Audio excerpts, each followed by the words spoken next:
เอาเป็นซี่โครงหมูอบซอสบาร์บีคิวค่ะสันคอออสเตรเลียสปาเกตตี้มิตบอลอุ้ยคาโบนาร่าด้วยนะคะ แล้วก็เพลแมคแอนชีสด้วยค่ะ ใช่ค่ะแมคแอนชีสด้วยค่ะ1นี่มิลิน ถ้ากินไม่หมดเนี่ยพี่ให้เธอจ่าย พี่เทียนอะไหนพี่เทียนบอกว่ามือนี้พี่เทียนเลี้ยงไงคะอ๋อซีซ่าสลัดด้วยค่ะ1 แล้วก็น้ำเปล่า1น้ำส้ม2ค่ะเท่านี้เลยค่ะ มือเนี้ยมิลินจะกินให้พุงกลางเลย เทียน ฉันมีเรื่องจะคุยกับแก ออกไปคุยกันข้างนอกหน่อย ได้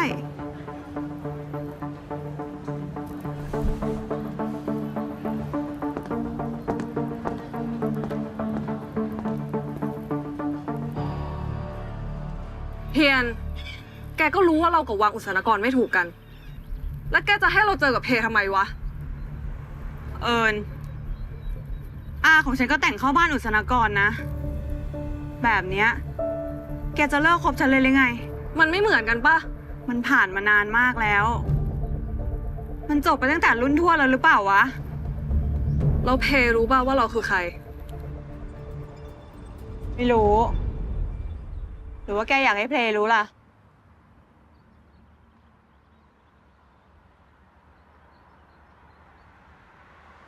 นี่เอิญแกลองคิดดูนะ ตั้งแต่เกิดมาจนถึงตอนเนี้ย เราทำตามความต้องการของคนในครอบครัวมามากพอแล้วหรือเปล่าวะ เราแทบจะไม่ได้เป็นตัวของตัวเองเลยนะเว้ย ทั้งเรื่องคณะที่เรียน ทั้งเรื่องหน้าที่การงาน เราทำทุกอย่างก็เพื่อครอบครัวทั้งนั้นอะแต่มันจะมีสักครั้งไหมวะ ที่เราจะได้ทำเพื่อตัวเองบ้าง แกต้องการจะสื่ออะไรกันแน่ ก็เพราะมันนานมากแล้วไง ให้มันจบที่รุ่นเราเถอะ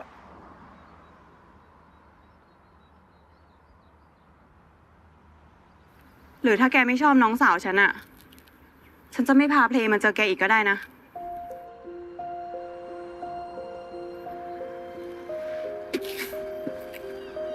น้องสาวฉันก็แค่ขี้เหงาอะแค่อยากจะมีพี่สาวเพิ่มอีกคนนึง เรื่องแค่เนี้ย มันผิดมากเลยหรือไง พี่เทียน พี่เอิญคะ กันทีต่อยแอนดี้ที่กองถ่ายค่ะ ฮะ จริงปะเนี่ย ค่ะ เฮ้ย ไม่น่าจะเป็นไปได้นะ ปกติกันทีไม่ใช่คนวุ่นวายแบบนั้นนะ งั้นเดี๋ยวพี่ไปหน้าเซ็นเลย เอิญฉันฝากเพลงไว้กับแกก่อนนะ แล้วเดี๋ยวเรื่องของเราอ่ะ ค่อยกลับมาคุยกันทีหลัง ไปมิลิน ไปค่ะ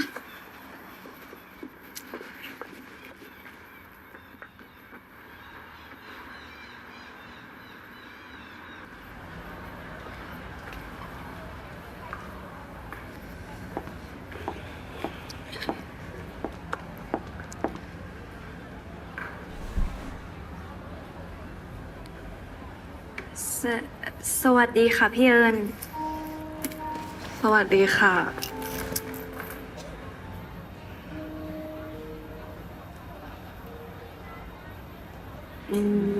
นี่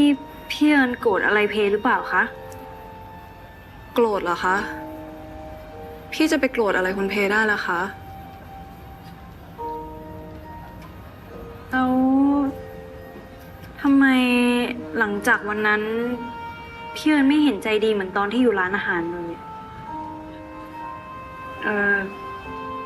เพทำอะไรให้พี่เอิญรู้สึกไม่สบายใจ หรือว่าไม่ชอบใจตรงไหนไหมคะ ไม่ค่ะ คุณเพไม่ได้ทำอะไรเลยค่ะ พี่เอิญแน่ใจใช่ไหมคะ แน่ใจสิคะ คุณเพไม่ได้ทำอะไรผิดเลยค่ะ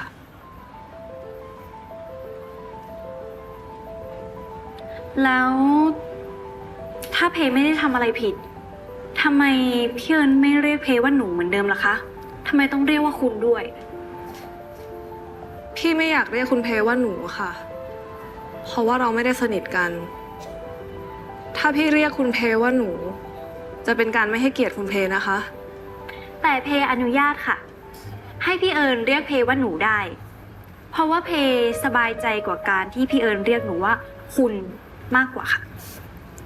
เอาอย่างนั้นใช่ไหมคะ ใช่ค่ะ เพต้องการแบบนั้น โอเคค่ะ หนูก็หนู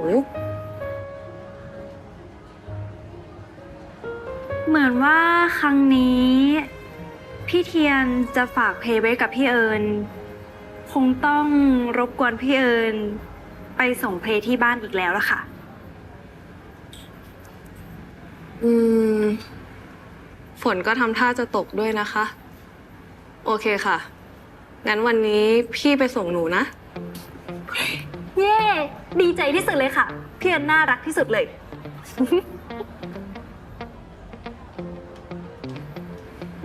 งั้นครั้งนี้พี่เอิญรอทานข้าวกับเพก่อนนะคะ เดี๋ยวค่อยกลับกัน ได้ค่ะ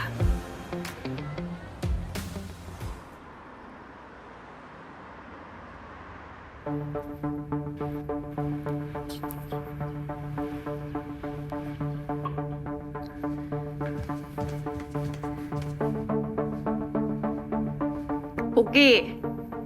นี่มันยังไงกันอะ คือว่าแอนดี้ใช้คนทีผูกเชือกรองเท้าค่ะ แต่พอคนทีไม่ทำแอนดี้ก็ว่าทีนายผู้หญิงสั่งยังยอมทำทุกอย่างเหมือนกับหมารับใช้อะค่ะ โห นี่แอนดี้แกไปว่าที่เขาแรงขนาดนั้นได้ยังไงเนี่ยฮะ โอ้ยนี่ฉันไม่อยู่แป๊บเดียวแกก็สร้างเรื่องเลยเหรอโอ๊ยฉันปวดหัวกับแกมากรู้ไหมทำไมแกเป็นเด็กอย่างนี้เนี่ย โอ๊ย ก็มันจริงนี่หว่า ที่ผมขอให้ทำอะไรเขาก็ไปทำนาทีเจ้านายเขาสั่งแค่คำเดียวทำไม่หมดทุกอย่าง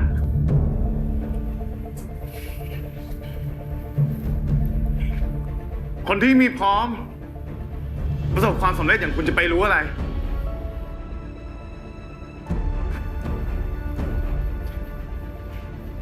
จำใส่หัวเน่าๆของคุณไว้ได้เลย ถ้าพี่เอิญสั่งให้ผมไปตาย ผมก็จะทำ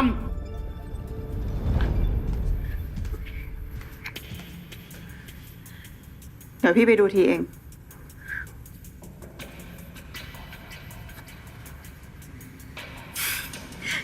แกนะแก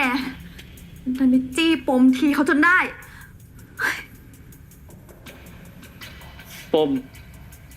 ปมอะไรพี่มิลิน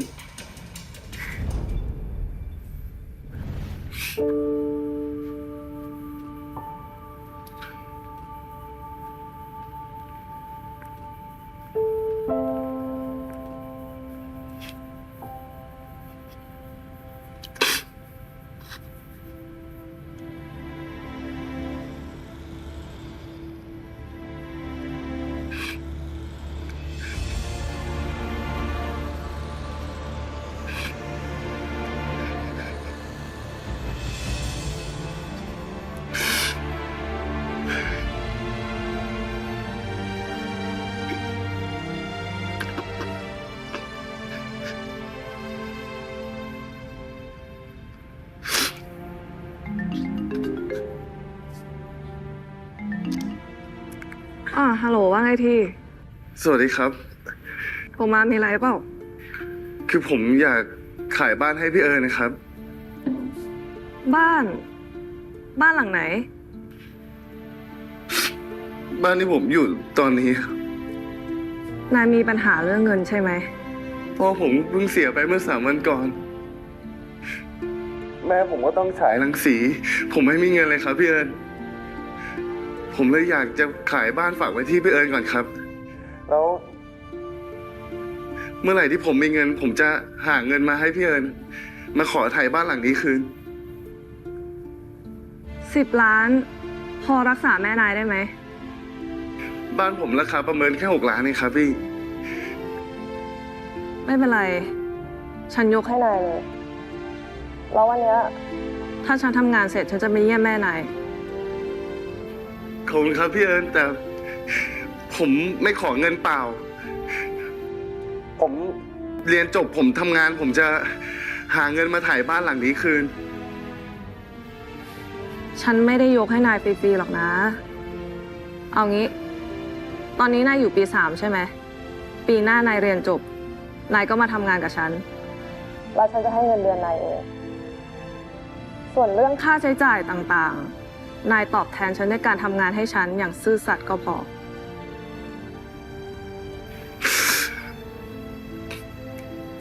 ขอบคุณครับพี่เอิญพี่เป็นคนที่มีพระคุณกับผม ต่อจากนี้ พี่คือเจ้านายของผมครับ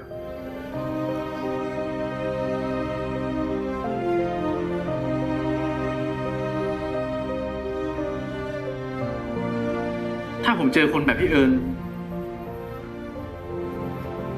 ผมก็คงถวายชีวิตให้เหมือนกัน ฉันนี่ไง เป็นทั้งพี่ เป็นทั้งขี้ข้า เป็นทั้งเจ้านาย เป็นทุกอย่างอะแกไม่ต้องมาถวายชีวิตอะไรของแกนั่นหรอก แกแค่เป็นเด็กดี ไม่เกเร ตั้งใจทำงานอะแค่เนี้ยโอเคไหม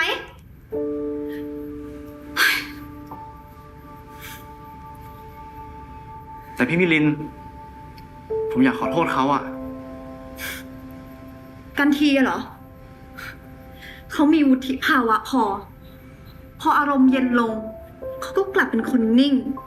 เงียบเหมือนเดิมนั่นแหละ ผมพร้อมที่จะขอโทษเขานะ ช่วยผมหน่อย พี่มิลิน ช่วยผมหน่อย พาผมไปขอโทษเขาที คุณมิลินคะ ถ้าอย่างนั้นแล้ววันนี้เลิกกองไปก่อนดีไหมคะ คุณแอนดี้จะได้ไปตรวจร่างกายแล้วพักผ่อนด้วยค่ะ ดีเลยค่ะ งั้นเดี๋ยวเราไปหาผู้กำกับกันดีกว่านะคะ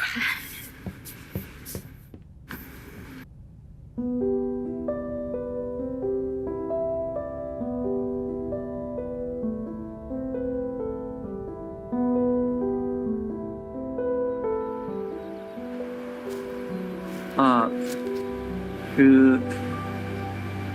ผมขอโทษนะครับ คุณกันที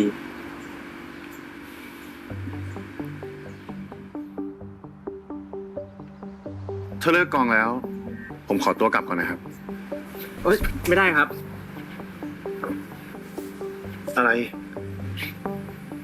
คุณต้องไปส่งผมที่คอนโดก่อน ฮะ ก็คุณเอิญสั่งคุณให้มาดูแลผมไม่ใช่เหรอครับ แล้วตอนนี้เนี่ย ผมก็ยังไม่ถึงคอนโดเลยด้วย นั่นแปลว่า งานของคุณยังไม่จบนะวันเนี้ย คุณนี่มันไร้ความเกรงใจจริงๆนะแต่ก็แค่ดูแลเด็กขี้เหงาปากเสียคน ให้ผมไปส่งบ้านก็เสร็จแล้วใช่ไหม ถือกระเป๋าให้ด้วย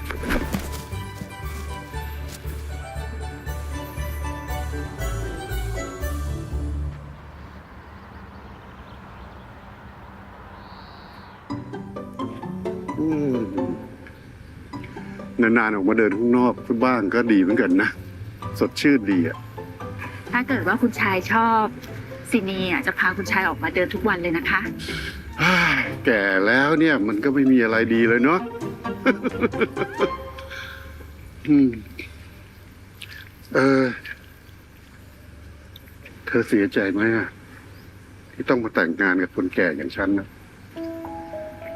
คุณชายอย่าพูดแบบนี้สิคะซินีอ่ะเป็นผู้หญิงที่โชคดีมากๆ ที่คุณชายมอบความเมตตา แล้วก็มอบความรักให้กับซินีนะคะ ก็จริงนะ ความรักเนี่ยเป็นสิ่งที่สวยงาม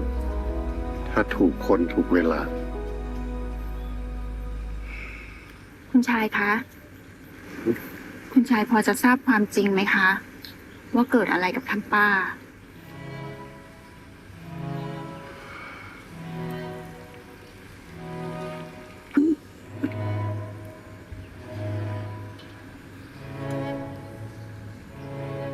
ท่านแม่เคยเล่าให้ฉันฟังว่า คนวังโน้นน่ะใจร้ายกับท่านป้ามาก พอท่านป้าเสี สิ้นชีพิจักใสท่านย่าก็โกรธมาก เพราะท่านต้องสูญเสียธิดาเป็นที่รัก ท่านก็เอาแต่สาปแช่ง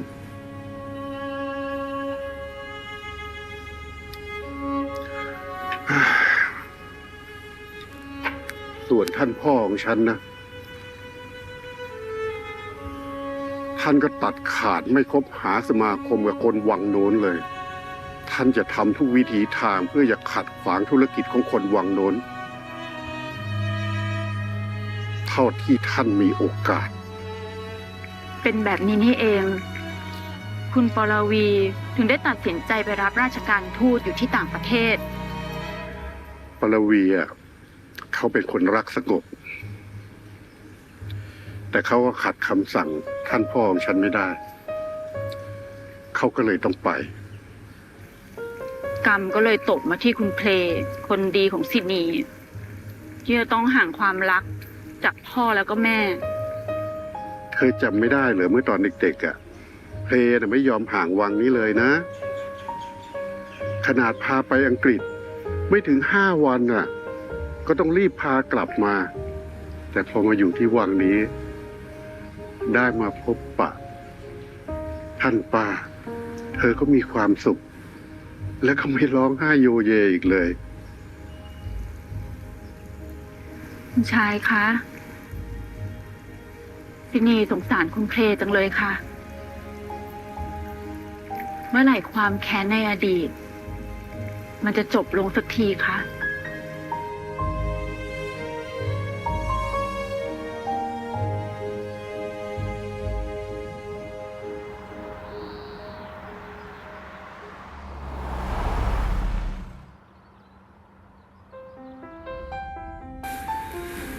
แล้วค่ะ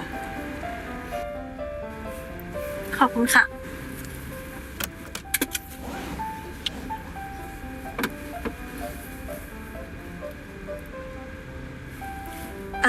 พี่เอิญคะ พี่เอิญเข้าไปข้างในบ้านกับเพลงก่อนได้ไหมคะ พี่คงไม่สะดวกค่ะพี่ขอตัวกลับก่อนนะคะ แต่ว่าเพใช้เวลาไม่นานเลยนะคะ ใช้เวลาแค่แป๊บเดียว เพแค่อยากให้พี่เอิญเห็นอะไรบางอย่างค่ะ คนวังอุษนกรไม่ต้อนรับพี่หรอกค่ะ หนูเชื่อพี่เถอะ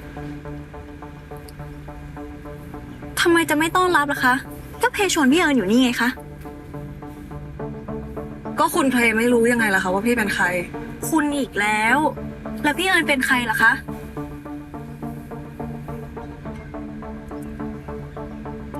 พี่ชื่อหม่อมหลวงกษากรศรีตาลรัตน์วันนี้พี่ขอตัวส่งหนูแค่นี้นะคะ เป็นเกียรติมากแล้วที่ได้มาเยือนที่นี่ ขอบคุณมากค่ะ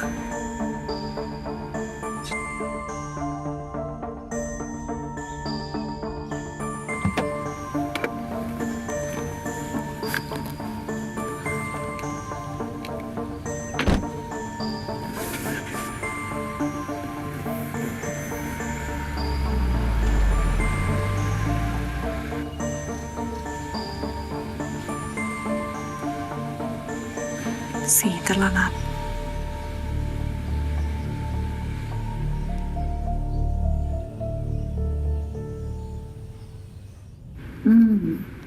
อันนี้เป็นแบบหนอง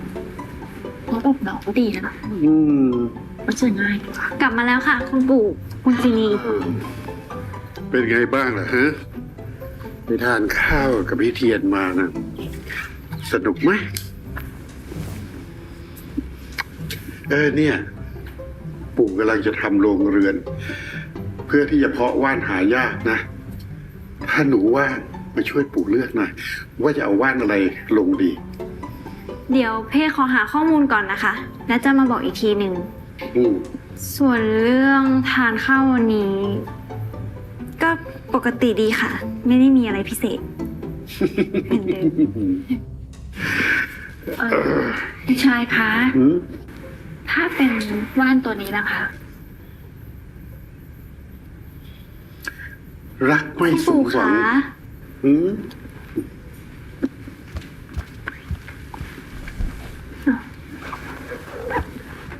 ถ้า สมมติว่าเพอยากถามอะไรคุณปู่บางอย่าง ถามคุณปู่ได้ไหมคะ แล้วลูกอยากรู้อะไรล่ะ ถามมา ปู่อาจจะตอบได้ก็ได้นะ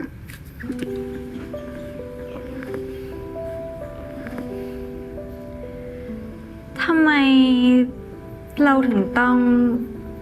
ไม่ชอบสีตลรัตน์หรอคะ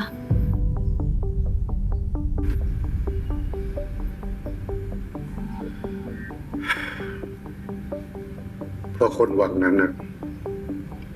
ใจร้าย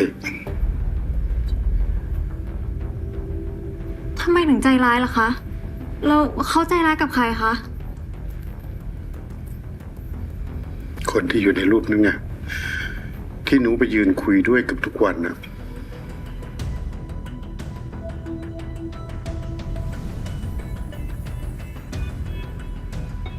เขาทำให้คุณทวดจากไปเร็วใช่ไหมคะ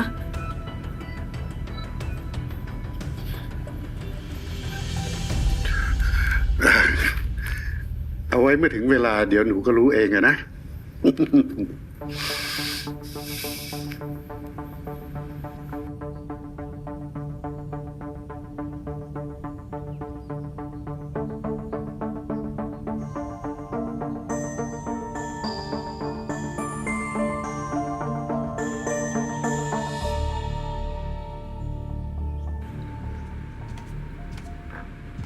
ขออนุญาตค่ะ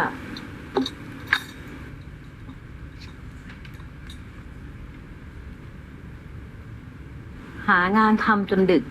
แบบนี้นะคะ ต้องมีเรื่องให้คิดและกังวลใช่ไหมคะ เกเหรอคะ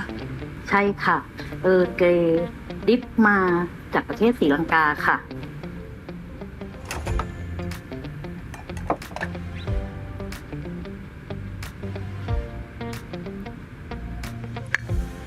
ลิฟต์มาธรรมดาจังเลยนะคะ ก็ธรรมดาแบบนี้แหละค่ะ ทั้งเข้มทั้งขมทานกับคุกกี้เคลือบน้ำตาลทำให้ตื่นตัวดีนะคะ แล้วที่สำคัญเนี่ยค่ะ เป็นขนมที่คุณเอิญชอบในเยาว์วัยไงคะ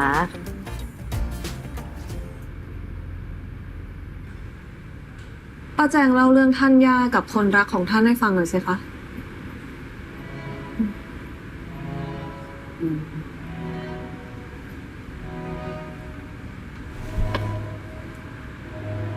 ท่านหญิงศศินภา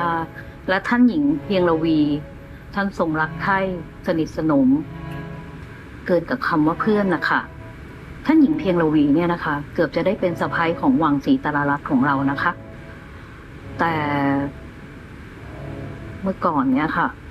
หญิงรักหญิงไม่เป็นที่สังคมยอมรับค่ะ และที่สำคัญเนี่ยนะคะ ถ้าเป็นเชื้อพระวงศ์ด้วย ยิ่งไม่ได้ใหญ่เลยค่ะ ไม่สมเหตุสมผลเลยนะคะ ก็แค่คนรักกัน ทำไมต้องเกลียดกันจนถึงรุ่นสู่รุ่นขนาดนี้คะ อันเนี้ยมันก็อาจจะมีเรื่องที่เราไม่ทราบก็ได้นะคะ แต่ที่ป้าแจงได้ยินมาค่ะ มันเป็นเรื่องที่เศร้ามากๆเลยค่ะ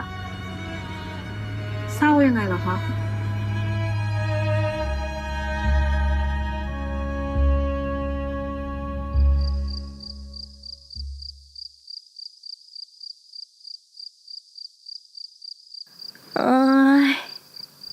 ฉันควรทำยังไงดีนะ ควรไปถามท่านปู่อีกทีดีไหมว่าเมื่อไหร่จะหายเกลียดกัน แล้วถ้าวังนั้นทำร้ายท่านทวด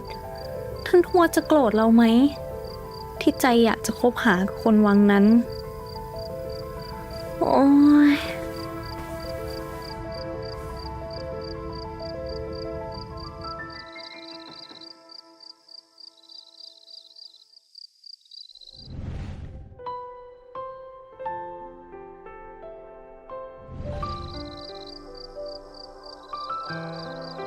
พอท่านหญิงเพียงละวีท่านสิ้นทางวังนู้นก็หาว่าเราเป็นต้นเหตุที่ทำให้ท่านหญิงสิตรอมใจแล้วก็ล้มป่วยตายตามคนรักของท่านไปนะคะ เรื่องร้ายแรงขนาดนี้ เราคงสนิทกันไม่ได้แล้วล่ะ น้องเพลงของพี่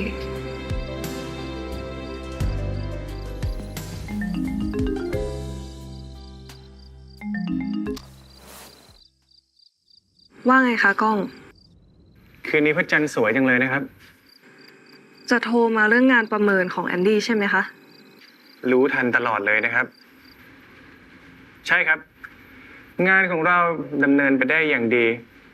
กระแสตอบรับของผลิตภัณฑ์เราก็ดีขึ้นด้วย งานนี้เนี่ยต้องยกความดีความชอบให้กับเอิญคนสวยแล้วนะครับ ก้องต้องยกความดีความชอบให้กันทีค่ะ เพราะกันทีเป็นคนดูแลโปรเจกต์นี้ทุกอย่าง คนเก่งก็ต้องได้รับรางวัลสินะครับ งั้นเอางี้ไหมครับ ไว้ผมบินกลับไทยเมื่อไหร่ ผมจะเอารางวัลไปมอบให้เขากับมือเองเลย ค่ะ ขอบคุณนะคะ งั้นผมขอตัวไปทำงานก่อนนะครับ คิดถึงมากนะครับ คุณคู่มั่น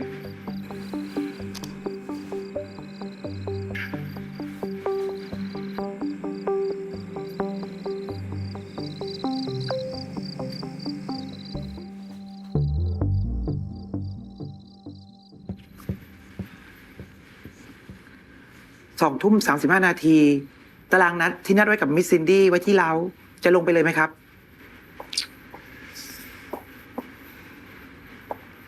ผมว่าผมกลับโรงแรมดีกว่าครับ อารมณ์ดีเพราะได้คุยกับคุณเอิญสินะ คุณก้องชอบเธอจริงๆเหรอครับ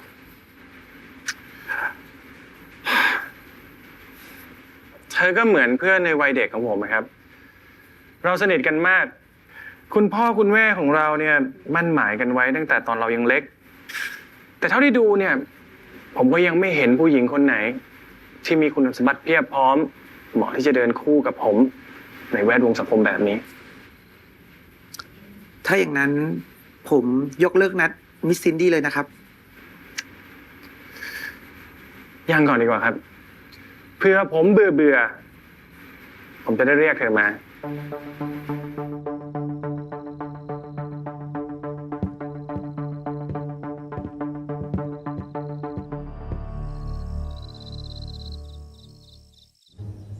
ท่านทวดค่ะตั้งแต่ที่เพลเจอพี่เอิญเพลก็ไม่อยากได้อะไรอีกเลย ต่อให้ได้ของที่สวยงาม หรือมีค่าเท่ากับพระจันทร์ตอนนี้ เพลก็ไม่อยากได้ เพลอยากจะอยู่เคียงข้างพี่เอิญแค่นั้นเอง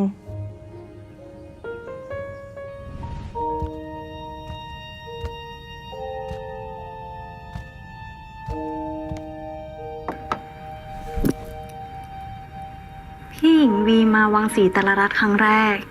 ต้องลองชิมขนมสัมปันนีนะเจ้าคะน้องทำเองกับมือเลยค่ะ น้องหญิงทำเองเลยหรือคะ ใช่เจ้าค่ะ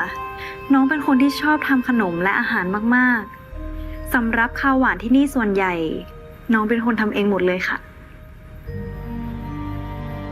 พี่หญิงวีลองชิมดูสิเจ้าคะ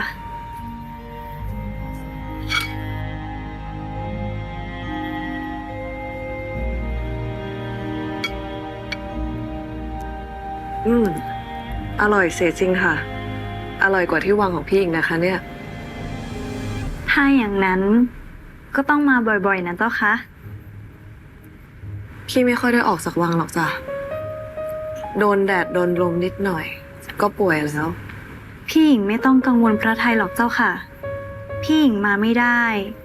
น้องไปหาได้เจ้าค่ะ ไม่ว่าพี่หญิงจะอยู่ที่ใดบนโลกใบนี้ น้องจักเป็นคนไปหาพี่หญิงเองเจ้าค่ะ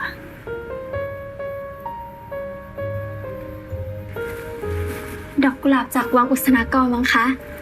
ท่านหญิงทรงตัดและจัดช่อโดยพระองค์เอง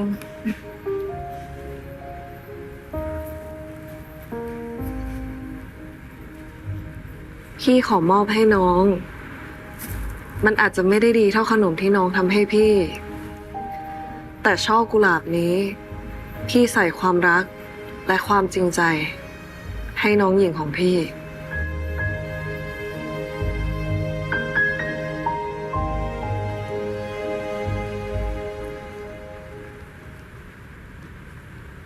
โอ๊ย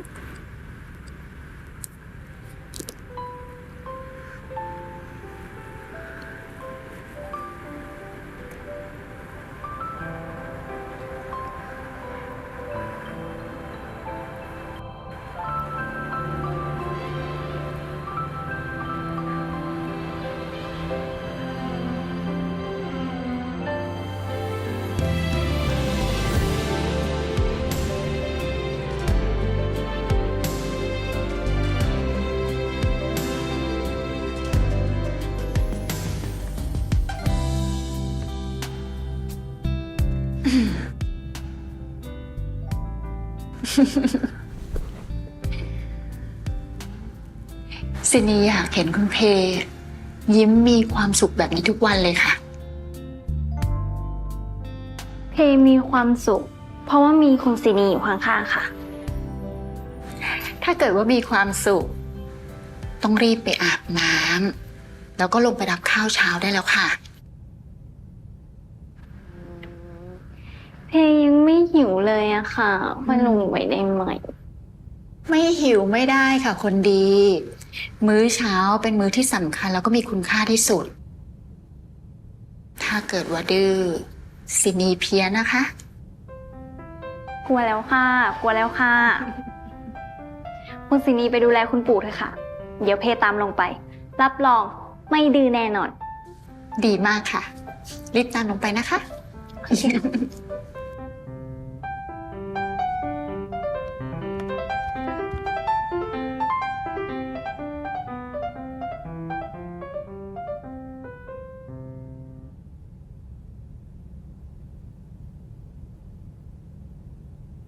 เพจะมีความสุขได้ ก็ต่อเมื่อพี่เอิญสามารถเข้าออกบ้านนี้ได้ เหมือนกับคุณหญิงจิและท่านทวด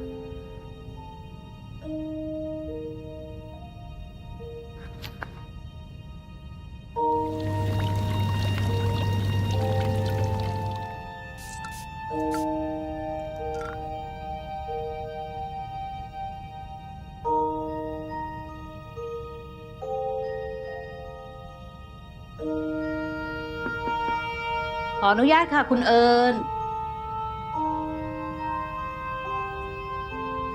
พัสดุจากท่านชายสศิมณฑลค่ะ คุณพ่อไม่เห็นจะบอกเลยนะคะ ว่าจะส่งของมาจากฝรั่งเศส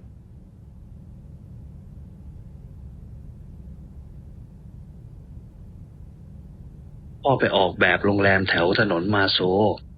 และเห็นว่าลูกสาวของพ่อเนี่ยชอบน้ำหอม พ่อจึงส่งน้ำหอมที่นักปรุงกลิ่นแต่งกลิ่นเมื่อเพื่อลูกของพ่อโดยเฉพาะเลยนะ ไม่รู้ว่ามันจะถูกใจลูกหรือเปล่า แต่ก็ฉีดไปทำงานด้วยล่ะ ไม่ใช่เอาไว้เก็บไว้บนโกดังน้ำหอมเล็กๆของลูกให้ฝุ่นมันเกาะอีก ด้วยรักและคิดถึงเสมอจากพ่อ ที่เมืองไทยก็มีนักปรุงน้ำหอมเก่งๆ ไม่เห็นต้องลำบากส่งมาให้เลยนะคะ คุณเอิญมีกลิ่นนี้แล้วเหรอคะ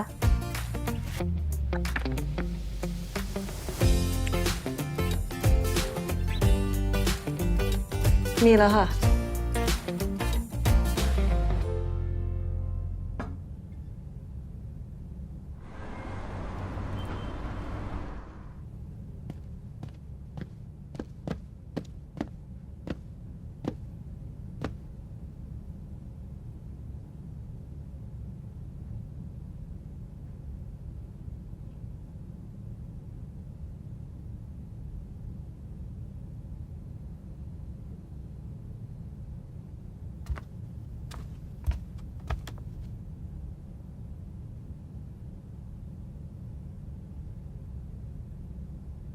เมื่อวานขอบคุณมากนะ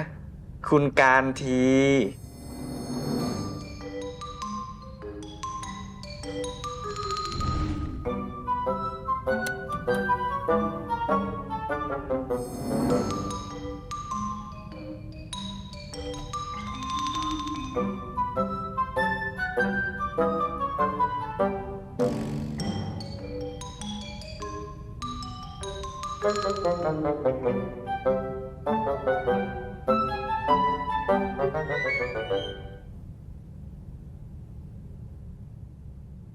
อ่ะ นี่ผ้าเช็ดตัวส่วนนี่แปรงสีฟัน ส่วนยาสีฟันเนี่ย คุณใช้ของผมได้เลยนะ ส่วนเรื่องที่นอนเนี่ย คุณก็นอนโซฟาไปก่อนแล้วกัน ผมนอนโซฟา ใช่ โอเค เอาเลยไปอาบน้ำได้แล้ว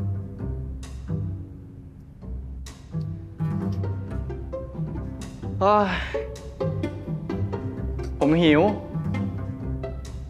ตู้เย็นก็ใหญ่ มีอะไรบ้างขอดูหน่อย โ มีมะเขือเทศ แครอทผักชีหัวหอม เฮ้ย นี่คุณมีมาม่าในตู้เย็นด้วยเหรอ เฮ้ย คุณนี่แปลกคนนะพิลึกว่ะ หยุดเลย นี่ครัวของผม เดี๋ยวผมทำเอง คุณไปอาบน้ำไป โอเค ก็ขอบใจมากนะ คุณกันที เอาเป็นว่าคุณเนี่ยทำให้ดีแล้วกัน แล้วเดี๋ยวผมจะออกมากิน แต่ถ้าไม่อร่อยผมไม่กินนะผมบอกก่อน ฝากด้วยนะ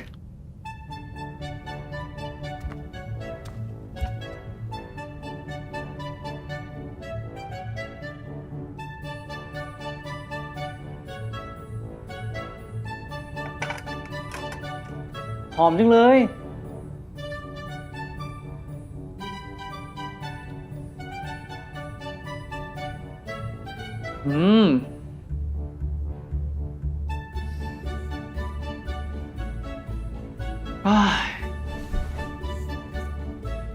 นี่ผมเพิ่งรู้แล้วเนี่ย ว่าคุณกันทีทำอาหารได้ด้วย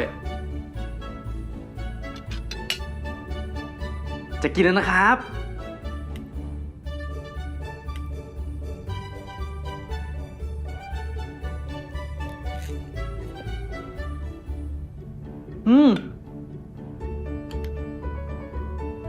โห อร่อย นี่มันอร่อยกว่ามาม่าที่ผมไปกินที่เกาหลีนะเนี่ย ดูเส้นดิ เส้นก็ต้ม นุ่มได้พอดี เครื่องเคียง ก็สุกใช้ได้ แต่คุณแอบใส่ยาอะไรลงไปหรือเปล่าเนี่ย ทำไมมันอร่อยกว่าที่ผมเคยกินมาอีกอะ ถ้าอร่อยมากนะคุณก็ล้างจานด้วยแล้วกัน แล้วก็ของที่ผมเหลือทิ้งไว้อะคุณก็จัดการให้เรียบร้อยด้วยนะ ล้างจาน ใช่ ผมทำกับข้าวให้คุณแล้วอะคุณก็ต้องไปล้างจาน คุณเคยได้ยินคำนี้ไหม อยู่บ้านท่านอย่านิ่งดูดาย ปั้นวัวปั้นควายให้ลูกท่านเล่น บ้านผมไม่มีวัวไม่มีควาย คุณก็ล้างจานตอบแทนผมแล้วกัน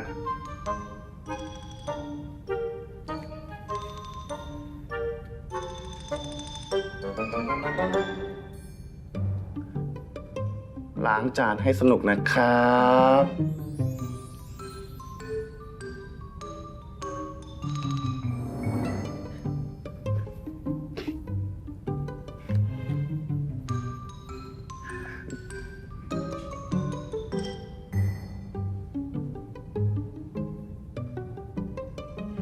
เอาเว้ย ผ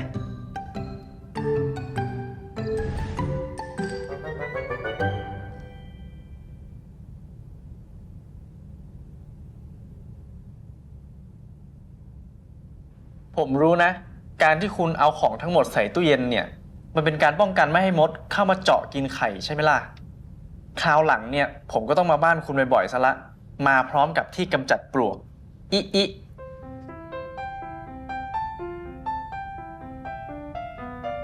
ไม่ทันไรก็หาเรื่องเข้าบ้านซะ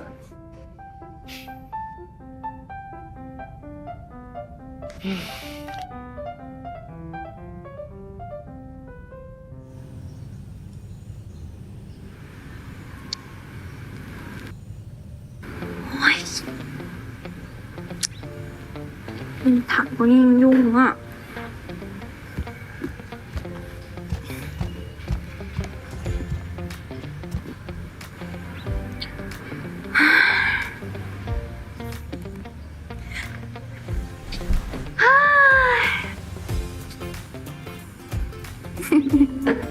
แกล้งพี่อ่ะ แหมถอนหายใจแต่เช้าเลยนะ สงสัยจะไม่อยากจิบชาของพี่ละมั้ง โห ทำไมพี่มิลลี่เราเยอะจังอ่ะ อืม เดี๋ยวเพช่วยกินก็ได้ค่ะ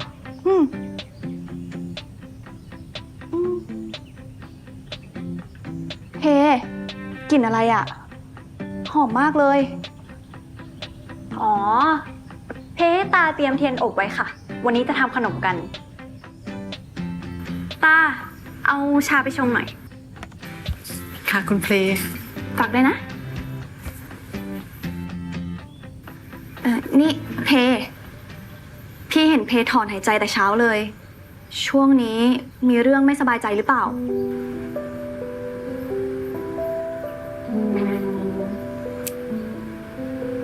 พี่มิลินค่ะ ถ้าสมมุติว่า พี่ทำอะไรให้พี่เทียนโกรธ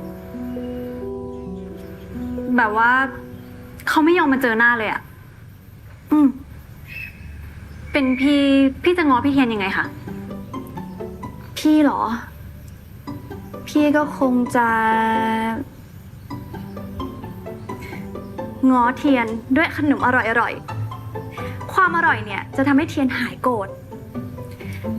แต่ถ้าเทียนยังไม่หายโกรธอีกเนี่ย พี่ก็คงจะต้องไปง้อเทียนถึงหน้าบ้าน ทุกวัน ถ้าไม่ยอมคืนดีด้วยอ่ะก็ใจร้ายกนคนแล้วล่ะค่ะ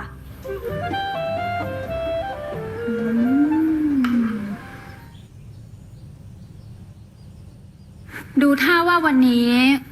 คุณเพลน่าจะออกจากวังนะคะคุณชาย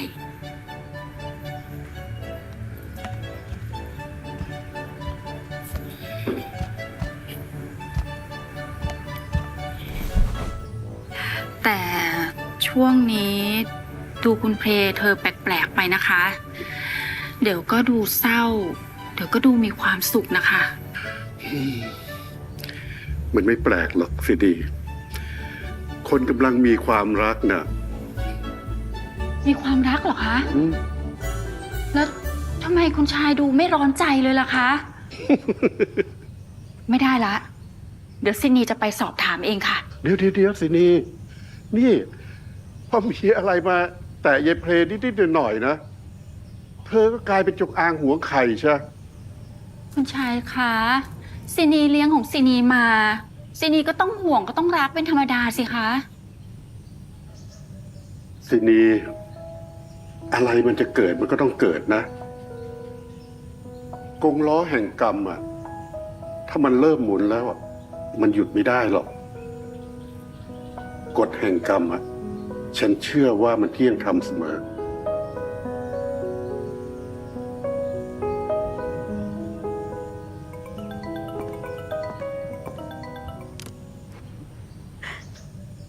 ฮัลโหลตัวเองว่าไงคะ ตอนนี้เขากำลังให้เพสอนทำขนมไทยให้เทียนกินอยู่นะ เหนื่อยมากเลยอ่ะ ทำเองหรือให้ตาทำให้เอาดี โอ้ยก็ทั้งสองอย่างนั่นแหละค่ะ จริงด้วย วันนี้ว่าจะชวนเพออกไปหาเทียน เอาขนมไปให้เทียนลองชิมค่ะ ๆ แล้วถ้าขอชิมอย่างอื่น นอกจากขนมด้วยได้ไหม บ้า เดี๋ยวคืนนี้จัดให้เลย ไม่ใช่อย่างนั้น คือว่า คุณผานิชลูกค้าเครือสุมาลี เขาชวนไปชิมไวน์ตัวใหม่ที่จะสั่งนำเข้ามา อย่าเลยจะโทรมาขออนุญาต ไม่ได้ค่ะ เทียน ผานิชลูกสาวคุณทรงวาด ที่ชอบมาอ่อยเทียนใช่ไหม คิดมากนะคนทำการค้า ก็ต้องมีพบปะสังสรรค์กันบ้าง คนอื่นไม่ว่า แต่คนนี้ห้ามค่ะ แต่ถ้าจำเป็นจริงๆ เดี๋ยวลินไปด้วย แล้วก็อย่าคิดไปเองคนเดียวล่ะ ไม่อย่างนั้น เทียนได้ไปจิบไวน์ในปรโลกแน่ แค่นี้แหละค่ะ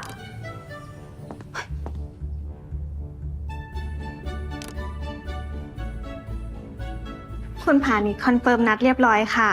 เธอจะไปรอที่ร้านไวน์นารี่นะคะ เจ้านายนี่ก็แปลกนะคะ ชอบแกล้งให้คุณมิลินหึง มันก็เป็นสีสันของชีวิตคู่อะถ้าราบเรียบเกินไป มันก็จะจืดชืด อีกอย่างนะ ผมไม่อยากไปกับพานิช2 ต่อ 2อะ กลัวอดใจไม่ไหวหรือเกรงใจคุณมิลินคะ ก็ทั้งสองอย่างนั่นแหละ เสือมันก็ยังเป็นเสือวันยังค่ำจะให้เป็นแมวอ่ะก็คงไม่ได้หรอกแล้วก็อย่าลืมบอกพี่กันมิลินให้ชัดเจนด้วยนะ ได้ค่ะ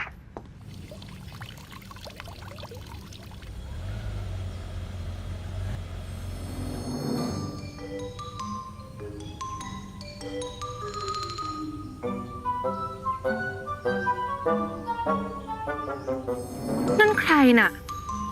แต่งตัวมิดชิด เหมือนโจรเรียกค่าไถ่เลย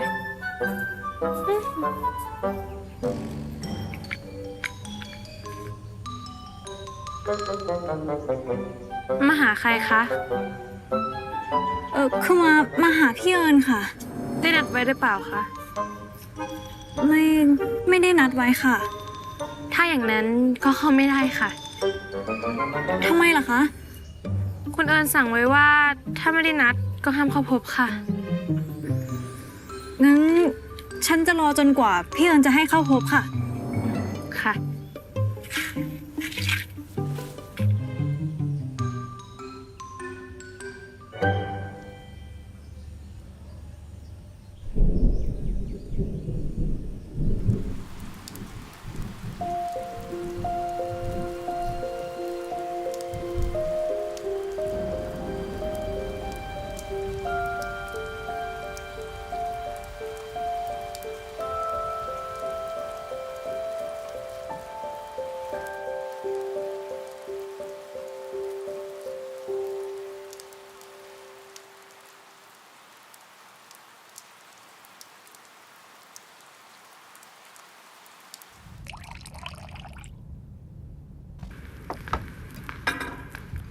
แล้วนอกจากของขวัญวันเกิดของคุณพ่อ มีอะไรพิเศษอีกไหมคะป้าแจง ไม่มีค่ะ คุณเอิญวันนี้จะเปิดห้องดูดาวไหมคะเผื่อจะทำงานจนดึกจะได้ผ่อนคลาย วันนี้พระจันทร์เต็มดวงนะคะ ก็ดีเหมือนกันนะคะ วันนี้วันเกิดท่านย่าเอิญก็ไม่อยากนอนคนเดียว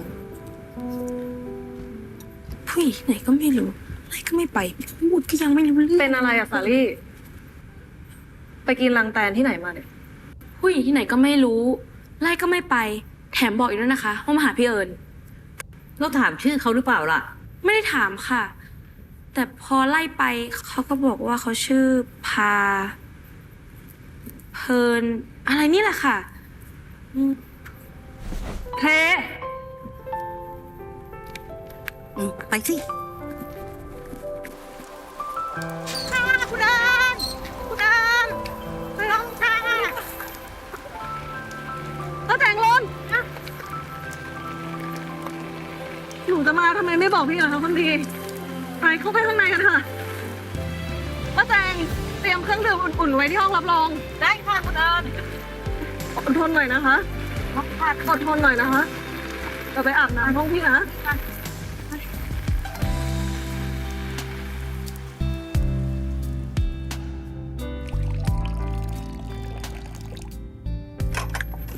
ตกลงใครอะป้า ฉันจะไปรู้เหรอ แต่คุณเอิญน่ะ เธอเดินไปรับถึงหน้าวังขนาดก็ต้องเป็นคนสำคัญพอตัวเลยแหละ สำคัญแค่ไหนกันอะป้า นางลี่กวนบาทานักเหรอ โอ้ยก็เลยไม่รู้จริงๆนี่ ฉันก็ไม่รู้เหมือนกันอย่ะเห็นหน้าก็ไม่ถนัด เดี๋ยวตอนที่เธอเดินลงมาจากห้องคุณเอิญน่ะ ก็คงรู้เองแหละว่าเป็นใคร แต่ที่สำคัญนะแกนั่นแหละ ปล่อยให้เพื่อนคุณเอิญน่ะ ยืนตากฝนอยู่ได้ยังไง ก็เลยไม่รู้จริงๆนี่ ปกติเพื่อนคนนึงก็ต้องขับรถหรูๆมา นี่มาแก๊ปใครจะรู้ เป็นใคร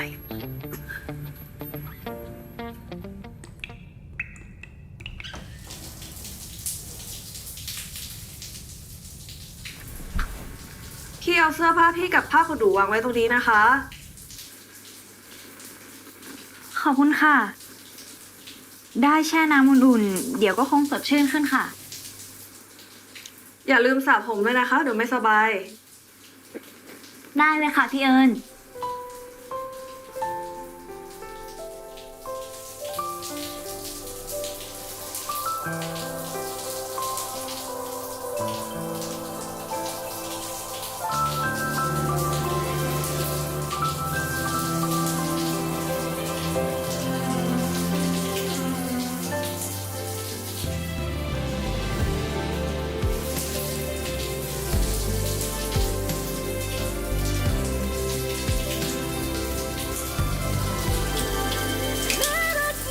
พี่รัน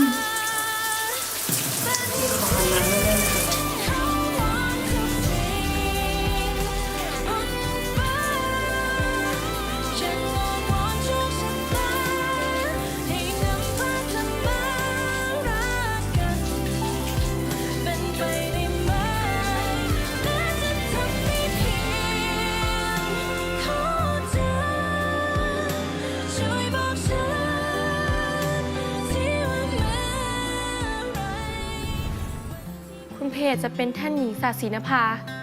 กับชาติมาเกิดก็ได้นะคะ ทำไมถึงทรมานตัวเองเพียงนี้มั้งคะ งั้นก็